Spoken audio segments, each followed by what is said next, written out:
Yeah, Jake in the Hood has a six pack when he's younger. And Esau, the so-called white man, when he's young, he's frail and skinny and bony, you know. So us Israelites, all right, we're physically, mentally, we're stronger than Esau, man. You know, on all levels, we're stronger than Esau. We're better than him. We're just right now on the bottom, as you can see the dude in the picture. But let me read. All right, Genesis 25 and 23 again. All right. At the latter part, it says, and the elder shall serve the younger. So the person, all right, that nation that came out first, and the person and the nation he's of, all right, came out first, him and his nation would serve the person in their nation that came out second. Okay. Verse 24, and when her days were to be delivered were fulfilled, behold, there were twins in her womb, all right? Verse 25, and the first came out red all over like an hairy garment, and they called his name Esau, all right? And Esau, the man here, Esau, we're reading about, right? He's the progenitor. You can look up that word, see what it means. He's the progenitor of the so-called white race, so-called white once again, because Esau he's not white, he's red, just like it said. I'm gonna reread it. Genesis chapter 25, verse 25. And the first came out red, red, the so-called white man he isn't white, he's red. That's why we say so-called white man. People know him, we're talking about easier, as well as people can know who we're talking about easier, as well as when you slap the so-called white man, all right, his blood shows forth through his skin. Well, when I said so-called white man, basically I mean like he's not really white, he's red, but he's red. All right, since the first came out red, when you slap the so-called white man, he has a red mark on his skin, he's red. Right, his blood shows forth through his skin. When he gets mad, he gets red, The so-called, you even have the term redneck, So the so-called white man is going to serve slavery in the kingdom of heaven, It said, and the first came out red. This man, all right, Esau, all right, in that nation of people, all right, the Edomites are going to serve the Israelites. All right, let's see who came out second. Verse 26. And after that came his brother out, and his hand took hold on Esau's heel, and his name was called Jacob. And Isaac was 80 years old when she bare them. All right. After that came his brother out, and his hand took hold on Esau's heel. And that was symbolic. All right, that was symbolic of us Israelites pulling these Edomites out of power, Salakia. All right, it says, and his name was called Jacob. All right, Jacob in Hebrew is Yaquab, and Jacob had his name later changed to Israel. All right, Jacob had 12 sons, which leads to the 12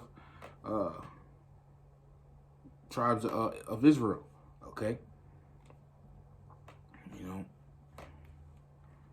but so us, all right, the Israelites, the Edomites are gonna serve us in the kingdom as well as the rest of these heathen nations. They're gonna serve us. They're gonna serve slavery, all right, especially the so-called white man. And like I said, Jacob. It says after Genesis chapter 25 verse 26, and after that came his brother out, and his hand took hold on Esau's heel. All right, and his hand took hold on Esau's heel. That was symbolic. It was pulling him out of power. Let me get. This is the book of 2nd Ezra, chapter 6, starting at verse 7. Then answered I and said, what shall be the parting asunder of the times, or when shall be the end of the first and the beginning of it that followeth? So the prophet Ezra is asking, when is going to be the end of these heathens' rule, and when are the Israelites going to be in power? Verse 8, and he said unto me, from Abraham unto Isaac, when Jacob and Esau were born of him. We just read about that. Jacob's hand held first the heel of Esau. All right, we just read it, Genesis 25th chapter. Verse 9, and that was symbolic of what? Of us pulling them out of power, Verse 9, for Esau is the end of the world. And that world right there means, rulership. Because earth is always going to be here. Let me get a quick precept. Earth is always going to be here. Right? This is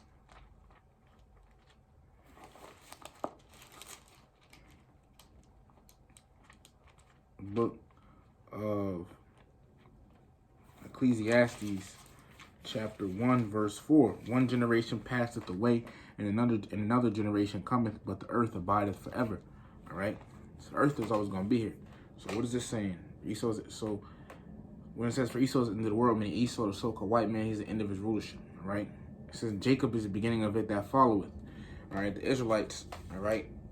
We're going to be the next ruling power over the earth. You know, our kingdom is going to be forever. You know, Yahweh Shah is going to rule in that kingdom too. Under him, King David, you know, etc. Right? And Esau and these heathens, they're going to be on the bottom. You know what? They're going to have to build our kingdom. You know, they're going to build up our kingdom, our palaces, all that. They're going to have to build they're going to build our kingdom up. All right, that's how the kingdom of heaven, you know, the buildings, etc. is going to be built up. These heathens are going to be put to work. You know. This is the book of Isaiah, chapter 60, verse 10. And the sons of strangers, the heathens, shall build up thy walls, and their kings shall minister unto thee. For in my wrath I smote thee, but in my favor have I had mercy on thee. All right? The heathens are going to build up our kingdom. Verse 11, therefore thy gates shall be open continually. They shall not be shut day nor night. The men may bring unto thee the forces of the Gentiles, and that their kings may be brought. Verse 12, for the nation and the kingdom that shall not serve thee shall perish. Yea, those nations shall be utterly wasted. The glory of Lebanon shall come unto thee, the fir tree, the pine tree, and the box together, to beautify the place of my sanctuary. And I will make the place of my feet glorious. Verse 14, the sons also of them that afflicted thee, the heathens, shall come bending unto thee, and all they that despise thee shall bow themselves down at the soles of thy feet. And they shall call thee the city of Yahweh, the Zion of the Holy One of Israel. So the heathens are going to bow, right? As well as they're going to know that we're the real Israelites. Okay? You know? So slavery is coming, man. Isaiah chapter 14, verse 2. And the people shall take them and bring them to their place, and the house of Israel shall possess them in the land of Yahweh, B'Hashem Yahweh Shai, for servants and handmaids. And they shall take them captives, whose captives they were, and they shall rule over their oppressors. Right? We're going to take these heathen slaves as slaves. You know, these heathens are going to be. We're going to take the heathen nations in slavery. Okay.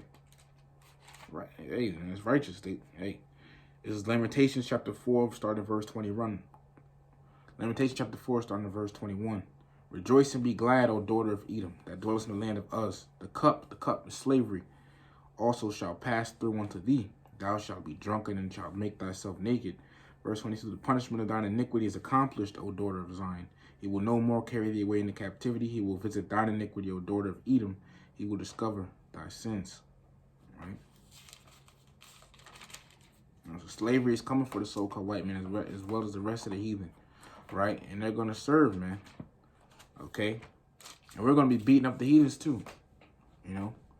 We're going to be beating up the heathens. All right? Esau's going to have atrocities done to him. You know, these heathens are going to get a great beat down.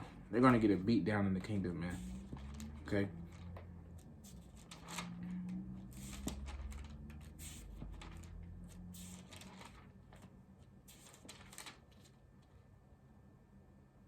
You know?